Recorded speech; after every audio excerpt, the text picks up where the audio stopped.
Pessoal, boa noite, tudo bem com vocês? Como passaram de fim de semana, final de semana? Espero que bem.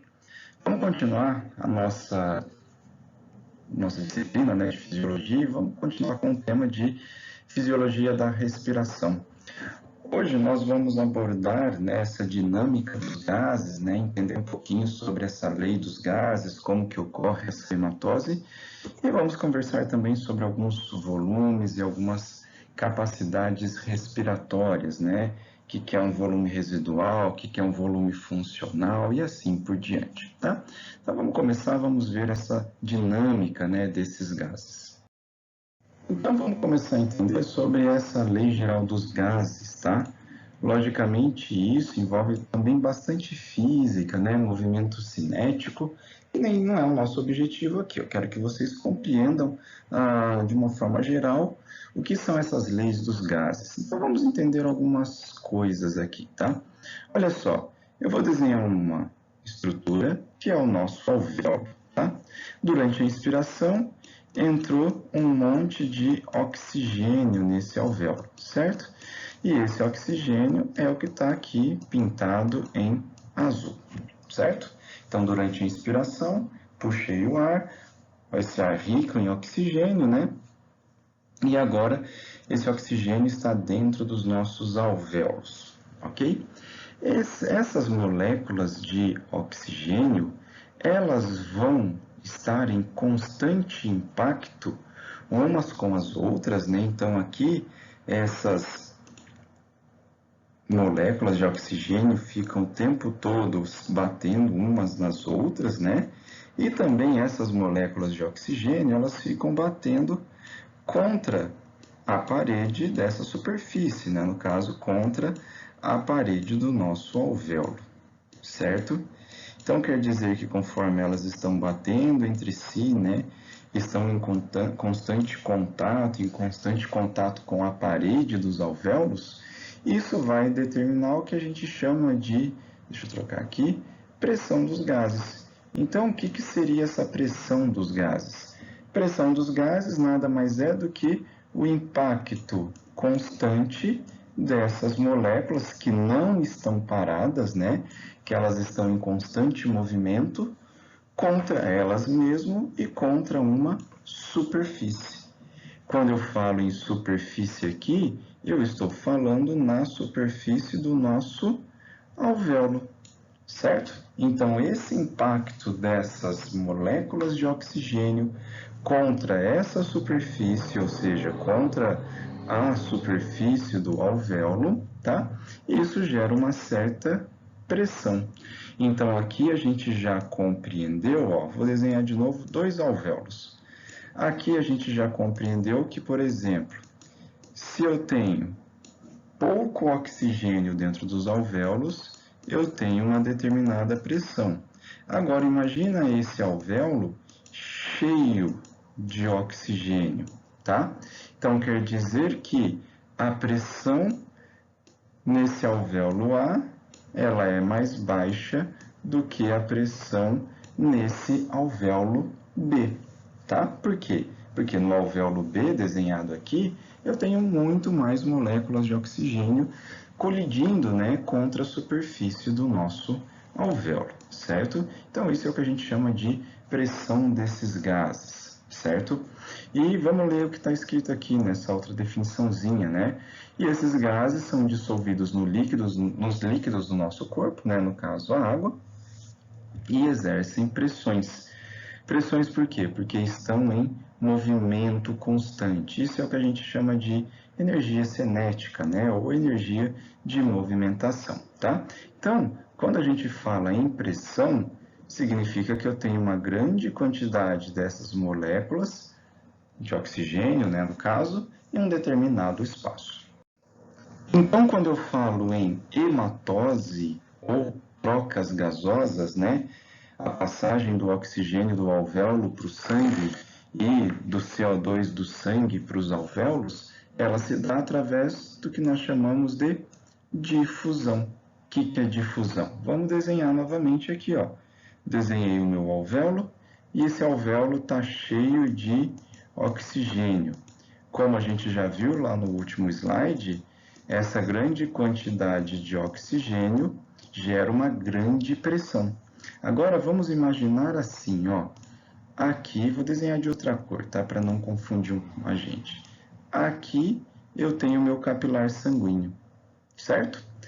Então, quer dizer que essas moléculas de oxigênio devem sair daqui de dentro e passar para o nosso sangue, não é isso? Então, elas devem ter esse movimento aqui, ó, sair do alvéolo e ir para o sangue, certo?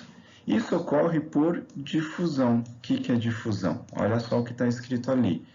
A difusão ocorre no sentido de maior para menor concentração. Então, quer dizer que o sangue que está passando nos capilares sanguíneos lá do pulmão é um sangue pobre em oxigênio. E agora o meu alvéolo está cheio de oxigênio, está rico em oxigênio, né?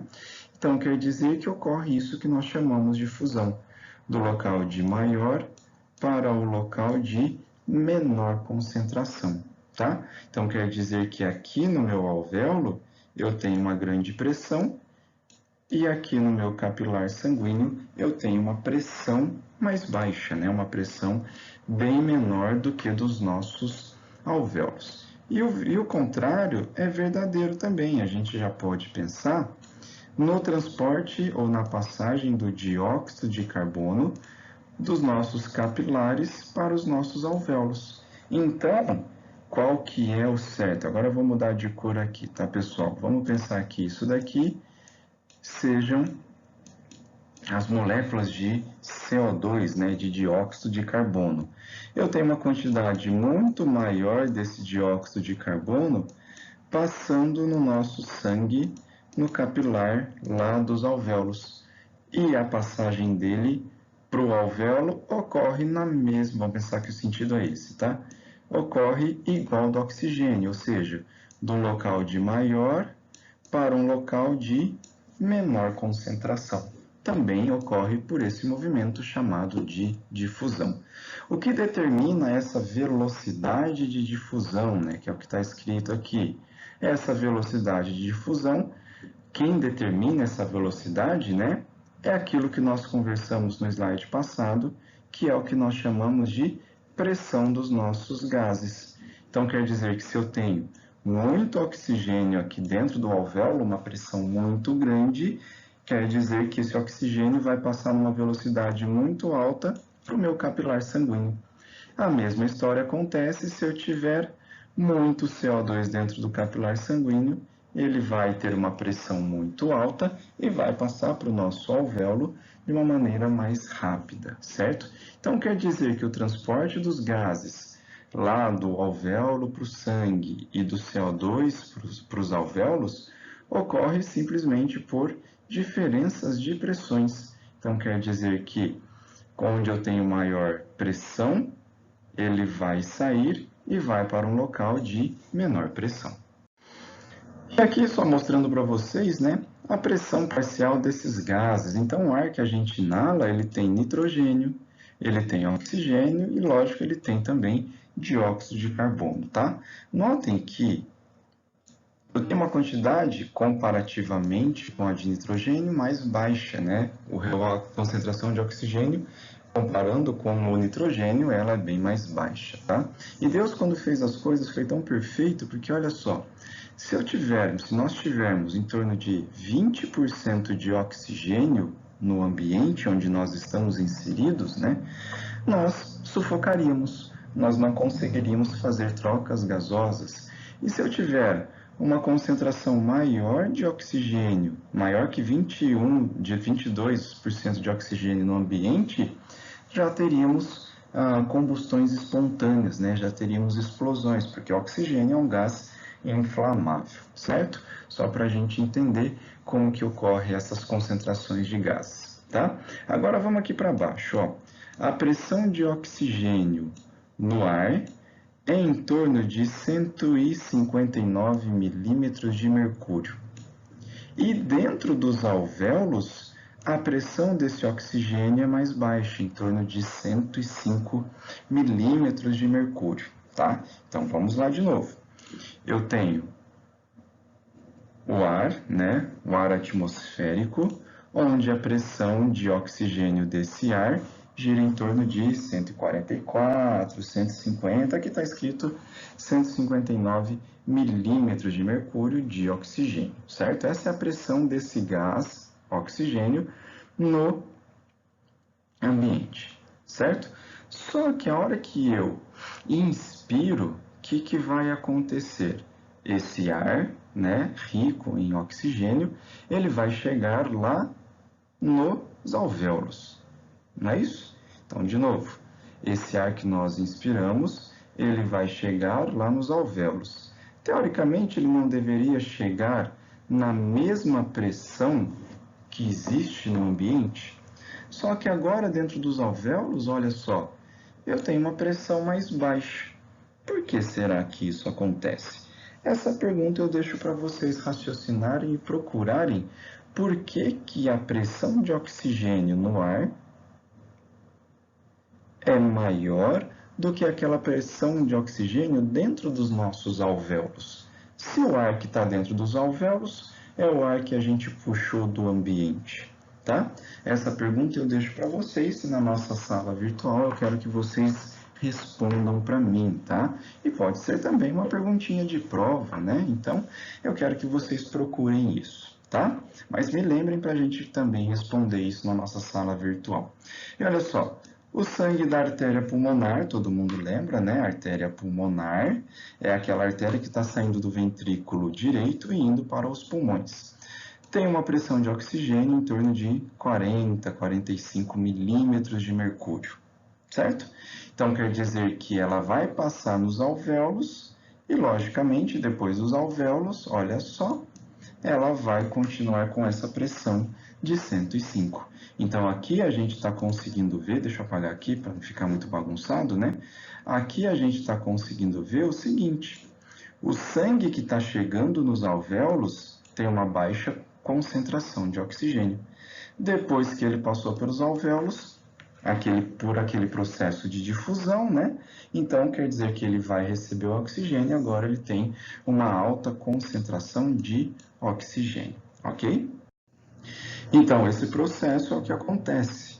Eu tenho muito oxigênio dentro dos alvéolos e pouco oxigênio no meu sangue capilar, né, que está passando pelos alvéolos. Aqui o sentido do sangue é esse daqui, né?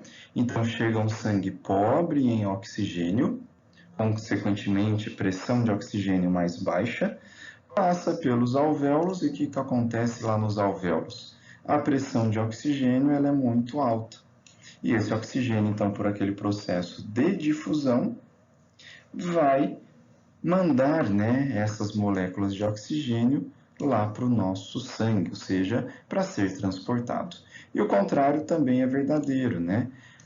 O nosso sangue que chega nos alvéolos está cheio de CO2 e os meus alvéolos têm pouco CO2. Consequentemente, diferenças de pressões, esse CO2 sai do sangue, né? E vai para os nossos alvéolos, né? Lembrando que esses alvéolos são todos enovelados por artéria, pelos capilares sanguíneos, né? Então, quer dizer que vem o sangue sem oxigênio da artéria pulmonar e volta o sangue com oxigênio pelas veias pulmonares, tá? Só para a gente entender e não confundir isso daí, que aqui é o contrário, né? Eu tenho uma artéria levando sangue sem oxigênio e eu tenho uma veia levando sangue com oxigênio.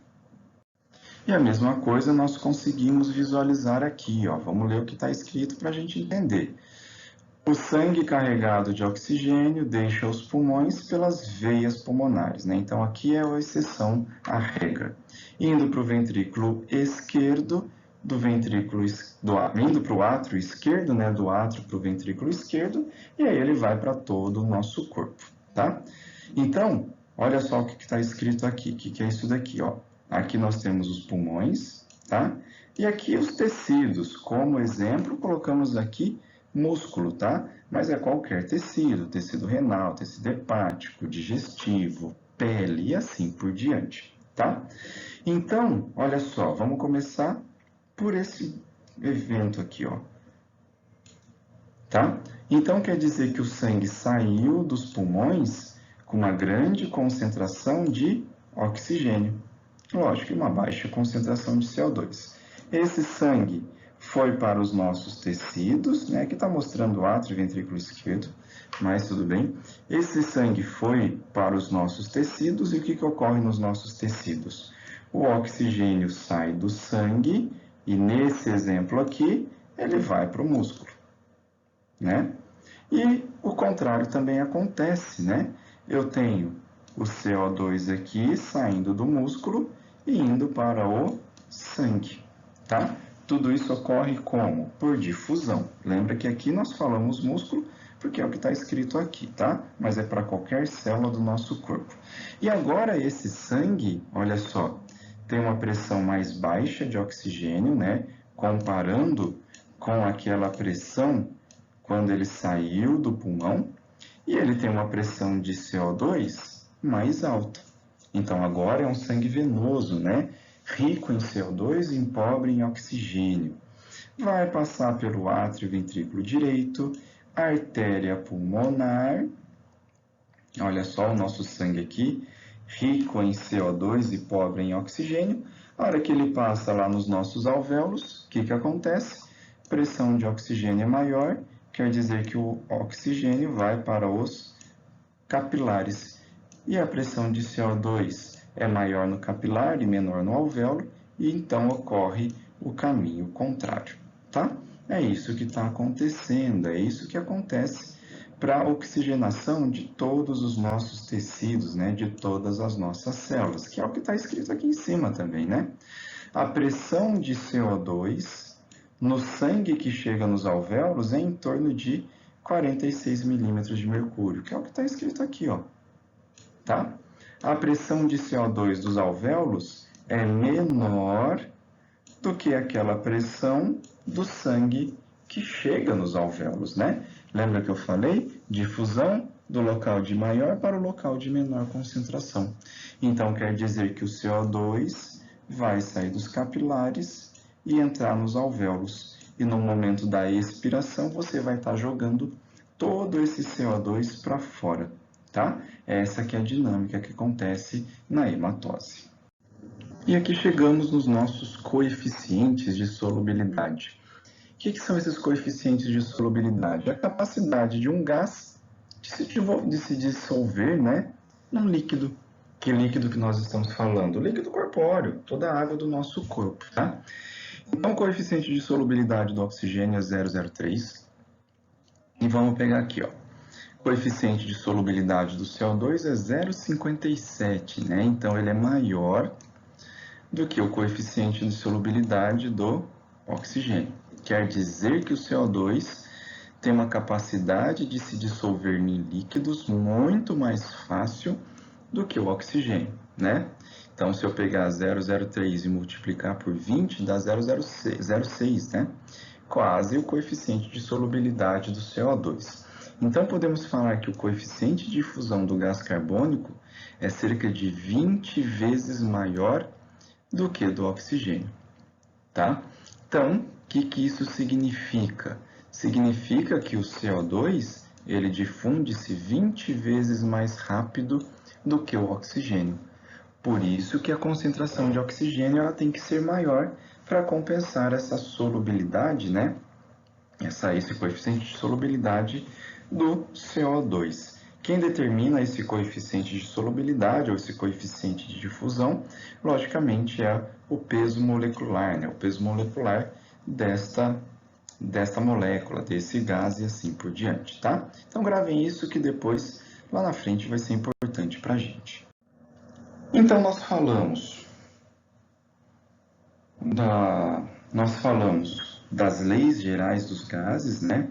Falamos como que ocorre a passagem do gás do alvéolo para o capilar sanguíneo e do capilar sanguíneo para o alvéolo, né, do CO2. Só que a gente ainda não falou como que ocorre o transporte desses gases, oxigênio e CO2 no caso, né? Vamos começar aqui, ó, com o transporte de oxigênio. O oxigênio é transportado pelo sangue por uma proteína chamada de hemoglobina. Onde que essa hemoglobina está? Dentro das hemácias, não é isso? Então, quer dizer que o oxigênio, na sua totalidade, tá?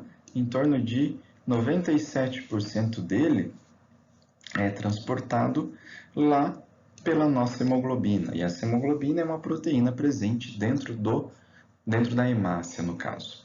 Cada hemoglobina vai ter um desenho depois, tá? Pode transportar 4 moléculas de oxigênio. E esse oxigênio vai se ligar a um íon, que é o ferro, tá? Então, se eu não tenho ferro presente na hemoglobina, eu não tenho transporte de oxigênio, tá? Por isso que popularmente, você já deve ter ouvido falar, né? A falta de ferro causa anemia, anemia é falta de sangue, e isso é verdade, tá? Temos alguns fatores que interferem nessa ligação do oxigênio com a nossa hemoglobina. Por exemplo, concentração de CO2. Lembra que eu falei para vocês?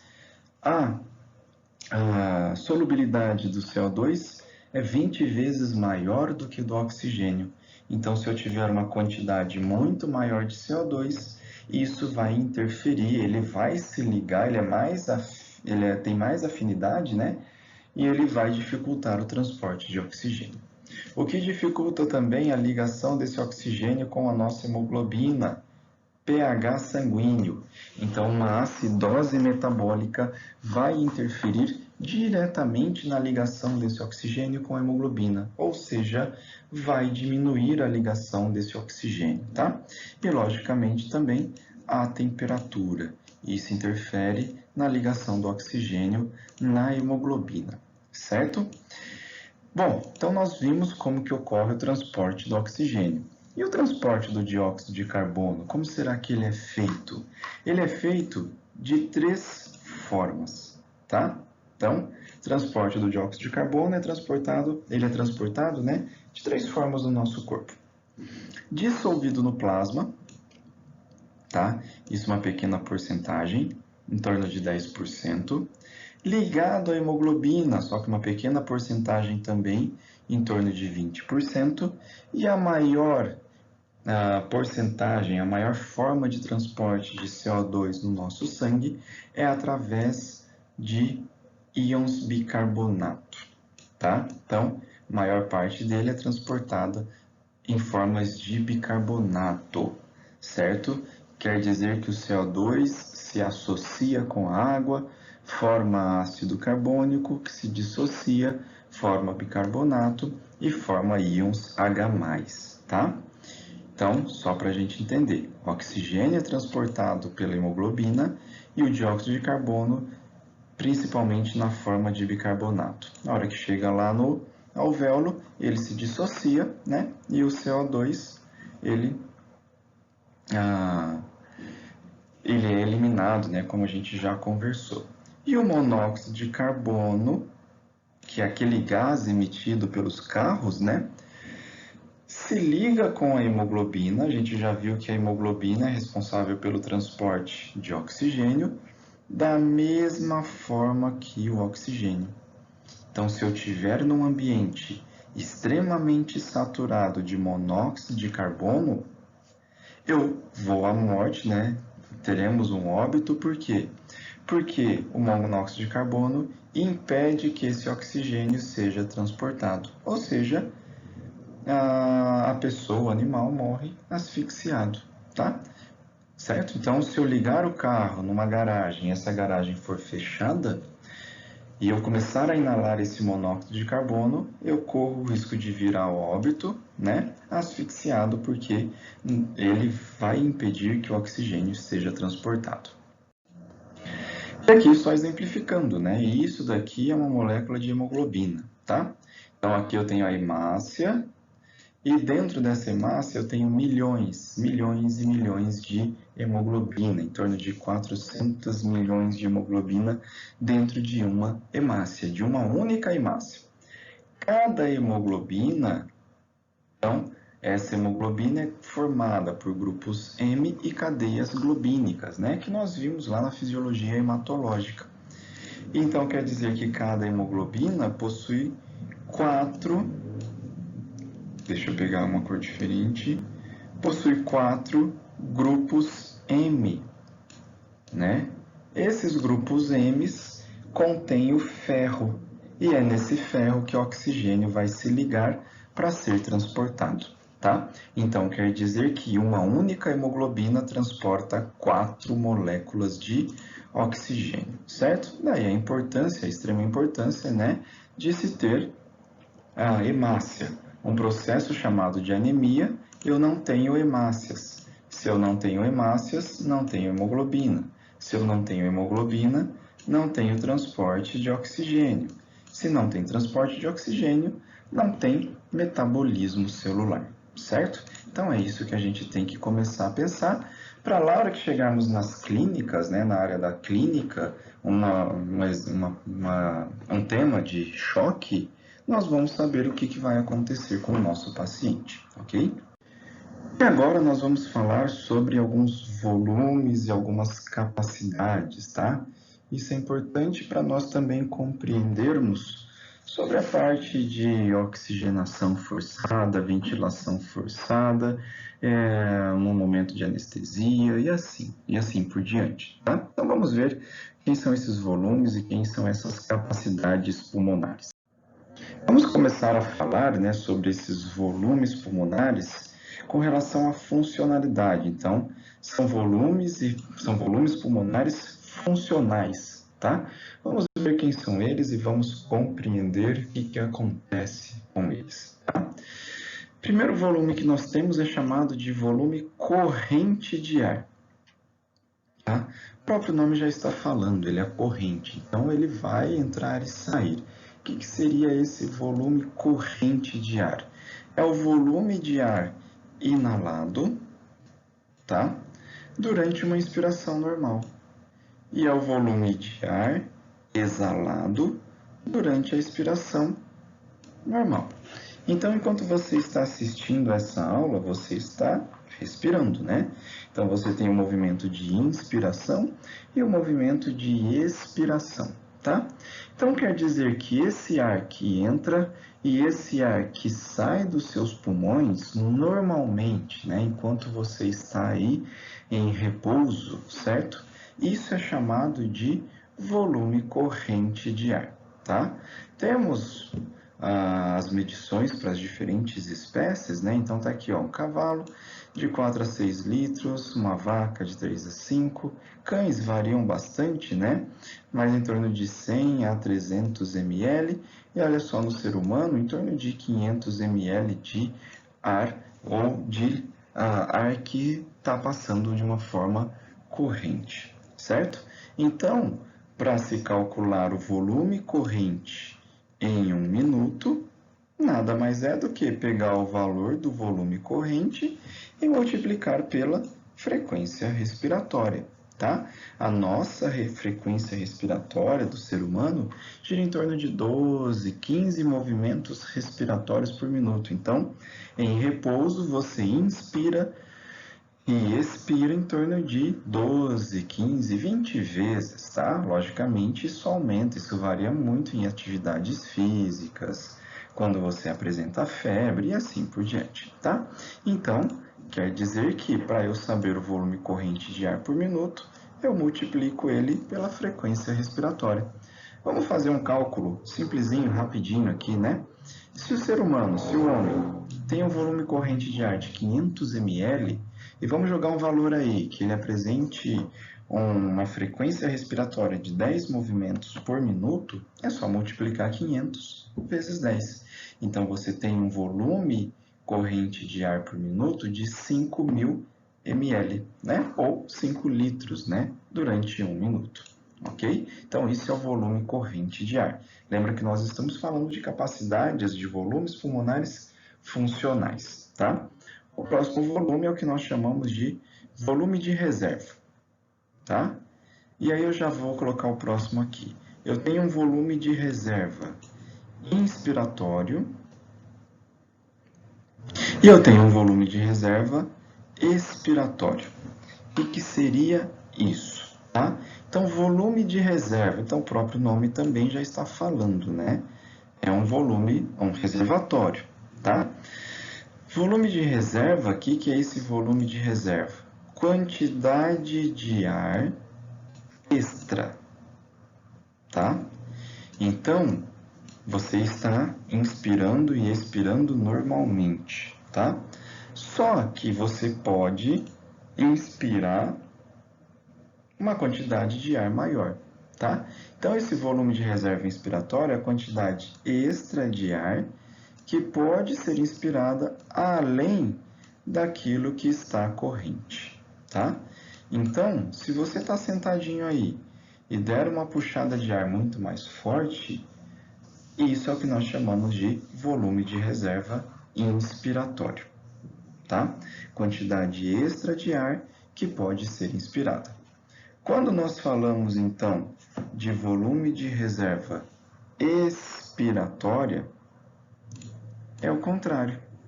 Então, quer dizer que você joga o ar fora, você expira, só que no final da expiração normal, o que você pode fazer? Jogar uma quantidade maior ainda de ar para fora, não é isso?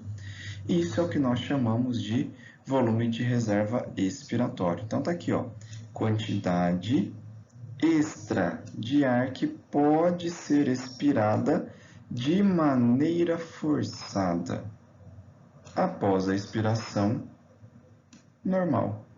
Então, quer dizer que esses volumes de reserva, eles acontecem, né, de maneira forçada, ok? Então, faz o teste aí. Inspira normalmente e expira normalmente. No final da expiração, joga mais ar para fora, tá? Isso é o que nós chamamos de volume de reserva expiratório. E na inspiração, a hora que você terminar de puxar o ar, puxa mais uma quantidade de ar extra, né? E aí aqui estão os valores. O volume de reserva inspiratório pode chegar até 3.000 ml. Lembra que o volume corrente, olha só, 500 ml. Então, o volume de reserva inspiratória é 6 vezes, né, maior do que o nosso volume corrente. E o volume de reserva expiratório, olha só, no ser humano, em torno de 1.100 ml. Ah, mas espera aí, aqui eu estou puxando mais e aqui eu estou soltando menos, né? Não deveria soltar tudo aquilo que eu puxei? A gente vai explicar isso já já, ok? Então, esses são os volumes pulmonares com relação à capacidade funcional. Qual que é a função do pulmão? Né? Promover trocas gasosas. Chegamos nos volumes pulmonares correlacionado com a estrutura do pulmão. Bom, eu tenho que pensar qual que é a estrutura pulmonar, né? Qual é essa estrutura pulmonar? Alvéolos, não é isso? Os nossos alvéolos é a parte estrutural dos nossos pulmões. Então, quer dizer que esses volumes pulmonares estão estritamente correlacionados com a estrutura pulmonar. Vamos ver quem são eles. O primeiro de todos é aquilo que nós chamamos de volume residual. Lembra da pergunta que eu fiz agora no último slide? Eu tenho um volume de reserva inspiratório maior do que um volume de reserva expiratório, mas eu não deveria jogar todo o ar que eu puxei para fora? Não, porque agora nós precisamos ter um volume residual. Vamos pensar assim, ó, alvéolo novamente. Alvéolo é uma bexiga, né? É um saquinho, ele é oco, não tem nada lá dentro. Eu tenho apenas a presença do quê? De ar, não é isso? Então pensem, durante a inspiração entra bastante ar, o que acontece com esse alvéolo? Ele se expande, né? Então ele é empurrado para fora. É a mesma coisa se você pegar uma bexiga e encher ela de ar. não é isso? Então, ela se expande. Vamos pensar da seguinte maneira: eu jogo todo esse ar para fora. Ou você pega a bexiga e tira todo o ar que tem dentro dessa bexiga. O que vai acontecer com essa bexiga? Vai murchar, não é isso?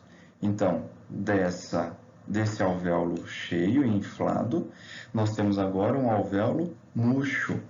E isso não pode acontecer. Isso, quando acontece, é uma patologia chamada de atelectasia. Então, quer dizer que os alvéolos, por uma determinada situação, eles se colabaram. Quer dizer que esse alvéolo, então, não é mais funcional. Então, o que precisa acontecer? Preciso ter o alvéolo e uma quantidade mínima de ar aqui dentro. Para quê? Para manter esse alvéolo expandido. Então, é a mesma coisa, você pega uma bexiga, enche ela de ar, ela fica grandona. E aí você esvazia ela, só que deixa um pouquinho de ar lá dentro. Concorda que ela não vai murchar totalmente?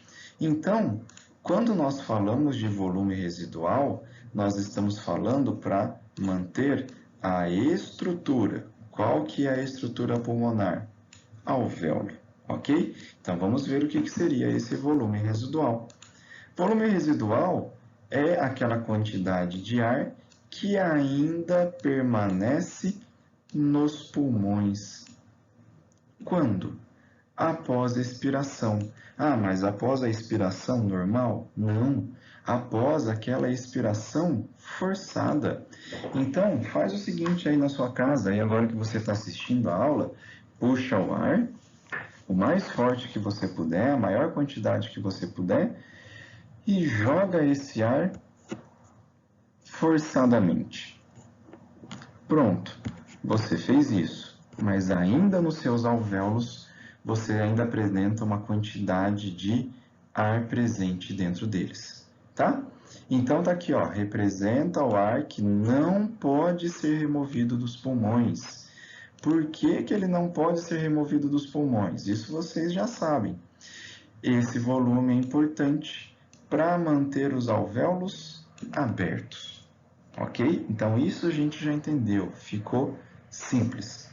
Agora, esse volume residual também é importante para uma outra situação.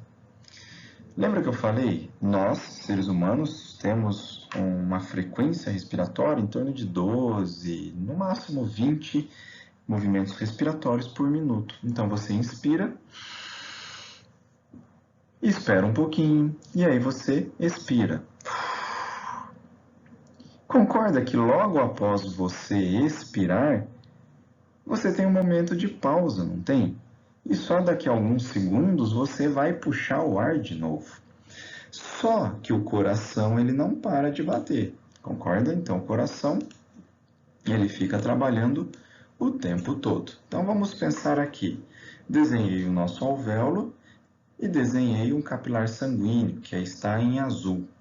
Concorda que meu fluxo sanguíneo ele é constante, ou seja, o sangue está correndo nos nossos vasos o tempo todo. Não é isso? Porque o coração ele não para de bater. Então quer dizer que esse volume residual é importante para manter a oxigenação do meu sangue quando eu não estou respirando, certo? Então esse volume residual, ele é importante por causa disso também. Então tá aqui, esse volume é importante para manter alvéolos abertos. Isso ficou simples e a gente já compreendeu. E também ele é importante para oxigenar o sangue quando eu não estou respirando, ou seja, nesses intervalos das respirações. Então você pode puxar o ar e soltar ele forçadamente. Daqui a pouquinho você respira de novo, mas enquanto isso ainda está passando sangue pelos alvéolos, tá? Então, esse volume residual é extremamente importante para se manter a oxigenação do sangue entre as respirações, tá? E o próximo volume pulmonar é o que nós chamamos de ventilação alveolar por minuto. O que seria essa ventilação alveolar por minuto? É o volume de ar, é o volume corrente de ar. Então, peraí. O que é volume corrente de ar? Volume corrente de ar é aquilo que entra e aquilo que sai de uma forma normal. Perfeito. Só que lembra da seguinte situação? Vou tentar desenhar aqui, tá? Olha só. Cavidade nasal, faringe, laringe, traqueia, brônquios principais. Certo? E nesses brônquios, logicamente, tem o brônquio primário, secundário, terciário, bronquíolos respiratórios, ductos alveolares e sacos alveolares. Então, aqui nós temos o pulmão. Lembra disso daqui que nós chamamos de espaço morto anatômico? O que é esse espaço morto anatômico? É o espaço onde não ocorre trocas gasosas, como cavidade nasal, traqueia, brônquios e bronquíolos. Lembra que nessa região não ocorre trocas gasosas? Ok? Então, quando nós falamos em ventilação alveolar por minuto, é o volume corrente de ar, isso a gente já entendeu, menos aquele volume que ocupa toda essa região aqui que não faz troca gasosa, que é chamado de espaço morto. Tá? E aí eu multiplico pela frequência respiratória. Então vamos ver aqui, ó. Ventilação alveolar por minuto é aquela quantidade de ar que realmente está nos pulmões. Ou melhor, desculpa, está nos alvéolos. Lógico, o alvéolo está no pulmão, né? Não é totalmente errado falar, mas fica mais simples a gente entender. Então, olha só, o que seria essa ventilação alveolar? É o volume corrente de ar, certo? Menos o volume do espaço morto, que é aquele volume que não faz trocas gasosas. Isso está simples e a gente compreende isso, tá? O volume do espaço morto no ser humano gira em torno de 150 ml, tá? Então tá aqui. Lembra que o volume corrente de ar no ser humano é em torno de 500 ml, não é isso? Então agora ficou simples, ó. 500 ml de volume corrente, tirando os 150 ml do espaço morto, isso vai me dar em torno de... Vai me dar 350 ml. Agora eu pego esses 350 ml e multiplico pela frequência respiratória. Vamos fazer um cálculo simples e rápido aqui. Imagine que a minha frequência respiratória é 10 movimentos por minuto, né? Então, 10 vezes os 350 dá 3.500, não é isso? Então, pronto. Minha ventilação alveolar por minuto é 3.500 ml de oxigênio, ou 3,5 litros, tá? Isso é extremamente importante para ventilação, situações de UTI, onde eu estou fornecendo oxigênio para o meu paciente. E aqui chegamos nas capacidades pulmonares, né? Nós falamos de volume pulmonar. Então, falamos de volume pulmonar com relação à estrutura e com relação à função do pulmão, né? E agora nós chegamos na capacidade pulmonar. O que são essas capacidades pulmonares? Quando a gente une 2 ou mais volumes pulmonares, tanto funcional quanto estrutural. Então, para a gente continuar agora, eu preciso que vocês saibam muito bem o que são aqueles volumes pulmonares. Então, o que eu aconselho vocês? Pegue uma folha, na anotação que vocês estão fazendo, anotem todos aqueles volumes, para agora que a gente chegar nessa capacidade pulmonar, ficar mais simples de vocês entenderem, tá? Então, vamos começar com essa chamada de capacidade inspiratória, tá? Então, a capacidade inspiratória é o máximo de ar que o animal pode inspirar. Então, lembra? Você puxou o ar tranquilamente, né? E agora você puxou o ar de uma maneira mais forçada. Isso é o que é a nossa capacidade inspiratória. Então, é a união do quê? Do volume corrente de ar mais o volume de reserva inspiratório, tá? Então, capacidade inspiratória é toda aquela capacidade voltada para a inspiração, não é isso? Então, é a união do volume corrente mais volume de reserva inspiratório, certo? Uma capacidade, e essa capacidade inspiratória, né? No homem, em torno de 3.500 ml, né? 3,5 litros, ok? Quando nós falamos de capacidade residual funcional, vamos ver a definição. Equivale ao volume de reserva expiratório mais volume residual, tá? Então tá aqui. Volume de reserva expiratório é aquele volume que não pode ser jogado fora, né? Mais aquele, ou melhor, desculpa, errei, né? Volume de reserva expiratório é aquele ar que você jogou fora forçadamente, né? Mais aquele volume que não pode sair dos alvéolos. Lembra que ele não pode sair para manter os alvéolos abertos, né? E manter a oxigenação entre as minhas inspirações. Então, isso é chamado de capacidade residual funcional, tá? Que no ser humano, 2,5 litros, né? 2.300 ml. Então, isso é chamado de capacidade residual funcional. E temos também a capacidade vital. O que seria essa capacidade vital? Bom, é somatória do volume de reserva inspiratória. Então, tudo aquilo que eu consigo puxar de uma maneira forçada, né? Mas é o volume corrente, que é o que entra normalmente, e volume de reserva expiratório. Então, olha só. Puxei o ar normalmente. Volume corrente. Puxei o ar forçadamente. Volume de reserva inspiratório. Soltei o ar normalmente. Volume corrente. Soltei o ar forçadamente. Volume de reserva expiratório. Então, a somatória desses três volumes é chamado de capacidade vital, tá? No homem, em torno de 4.600 ml, né? Cavalo, dependendo do tamanho dele, 30 litros. Então, tá aqui, ó. Capacidade vital, volume de reserva inspiratório, mais o volume corrente, mais o volume de reserva expiratório. E aqui, por fim, dessas capacidades pulmonares, a capacidade pulmonar total, ou seja, tudo que eu tenho dentro do pulmão de ar, lógico.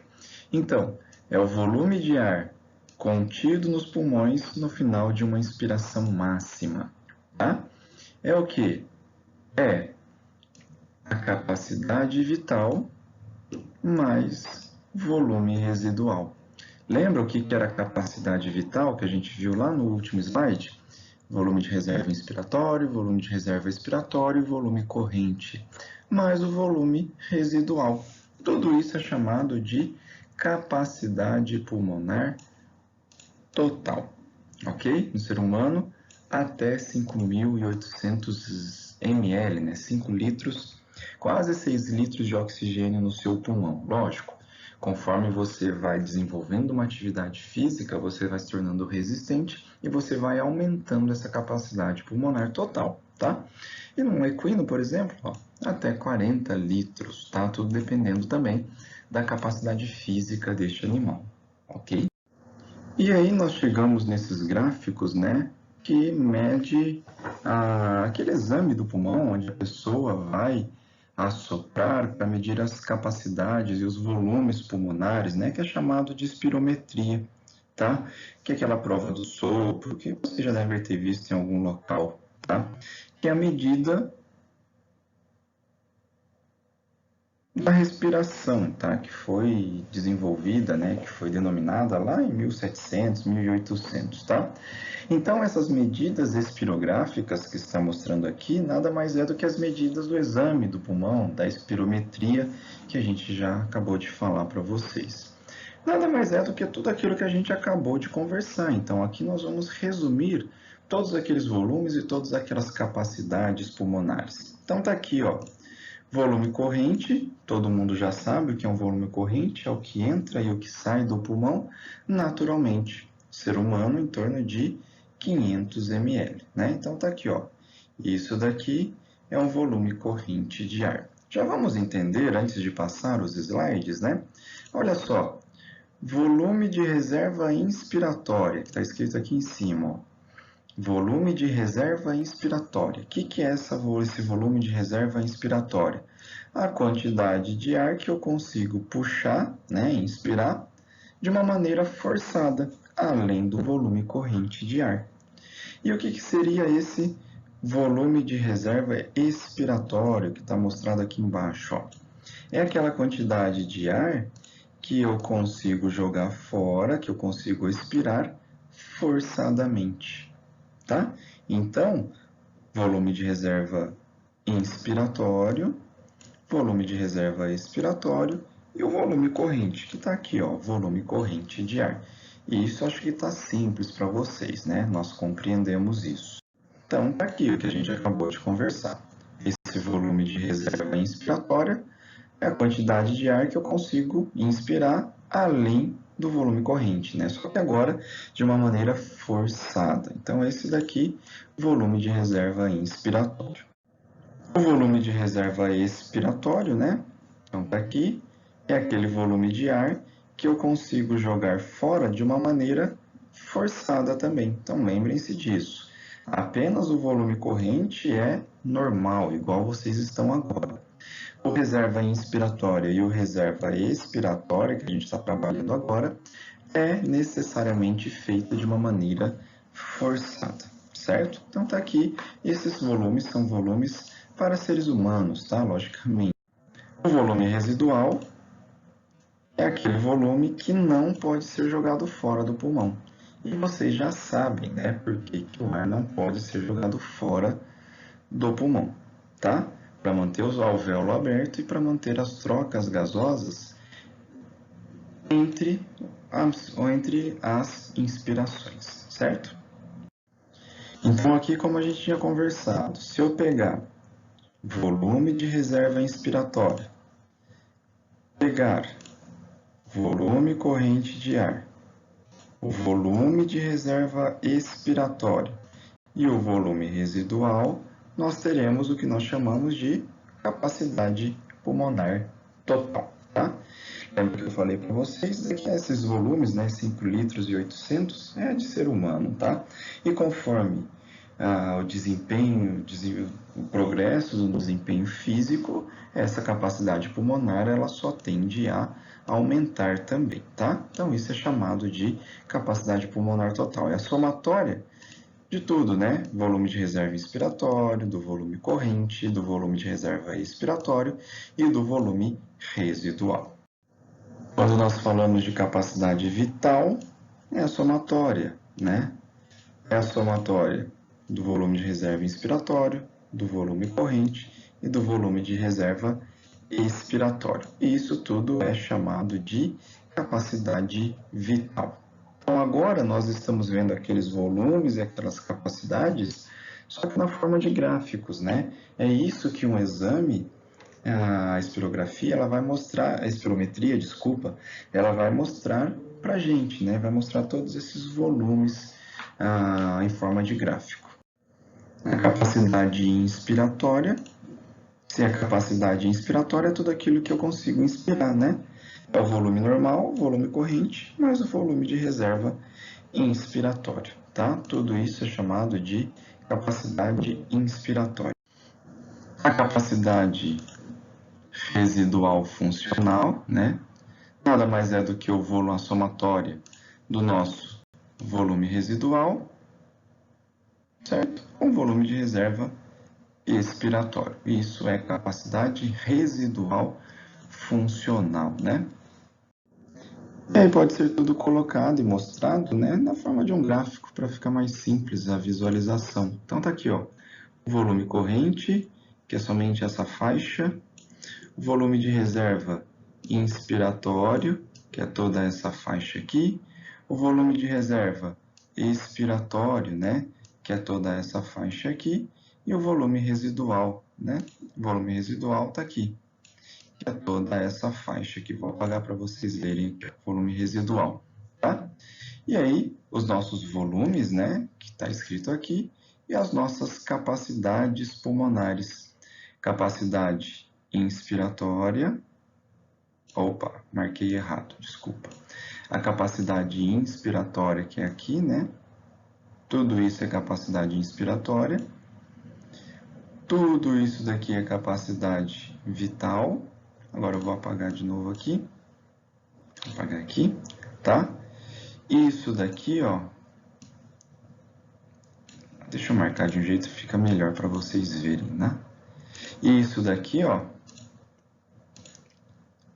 é a capacidade residual funcional, né? Ou funcional residual. E tudo isso daqui é o que nós chamamos de capacidade vital, tá? E, logicamente, todos esses volumes juntos é a capacidade pulmonar total, tá? Então, a gente consegue ver tudo isso em forma de gráfico, beleza? Então, só para corroborar com aquilo que nós conversamos. Espero que tenha ficado simples, né? É só fazendo as anotações e estudando que a gente vai compreender essas capacidades e esses volumes pulmonares, tá, pessoal? Então, para a nossa aula de hoje, é isso que nós temos que abordar, ok? Façam suas anotações e depois a gente tira na nossa sala virtual. Beleza, pessoal? Grande abraço e até a nossa próxima aula.